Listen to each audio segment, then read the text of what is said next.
Welcome to Dinosaurs Before There Were Fuels. This is the show where we cover dinosaur news. If you didn't know, there are new discoveries about dinosaurs all the time, and that's what this show covers. I'm your host, Ayaz Akhtar, and let's get to the news.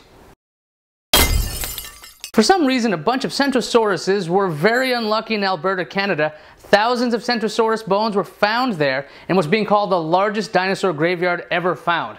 The area is just under 1.5 square miles. The Centrosaurs were not very large, about the size of a cow, and apparently were not the brightest of dinosaurs. What wiped out these guys? Possibly tropical storms that led to flooding. It's the summer here on the East Coast. Take a look at those birds flying around. They are the successors of the dinosaurs. But when did they first appear?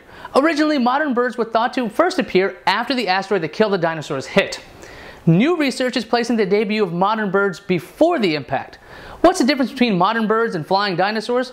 Well, modern birds have short tails, no teeth, and fused fingers. Pterosaurs had long bony tails, sharp teeth, and free fingers. So the question now becomes, why did certain birds survive while others die after the asteroid? The answer is unclear right now. Flying ability is not determinative, but the answer could lie in foraging habits. Sure, predator dinosaurs dine on other dinosaurs, but what else could eat a dinosaur? How about teeny tiny mammals around the size of squirrels or mice? About that big. Let me clarify a bit. Paleontologists have taken a look at some scratch marks on dinosaur bones and have found telltale signs of teeth marks from a mammal. Now, why were small mammals chewing on dinosaur bones? Well, now, rodents do that to get nutrients like calcium. That's also probably why dinosaur bones were gnawed. When this show first started, we had this segment called Time Machines. Why? The reason is simple. Until we see a living dinosaur, we really don't know how they behaved. Understanding dinosaur behavior is done using a series of educated guesses. To really understand a dinosaur, you'd have to see one. The Discovery Channel recently ran a special where Stephen Hawking discussed time travel.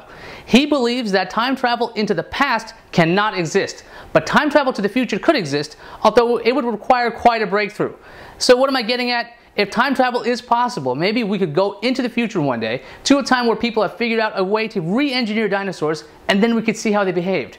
If you're interested in the time travel special, we have a link to it at finitecomedy.com. And that does it for this episode of Dinosaurs Before There Were Fuels. Expect a new episode in 2 weeks. I'm Ayaz Akhtar, and thanks for watching.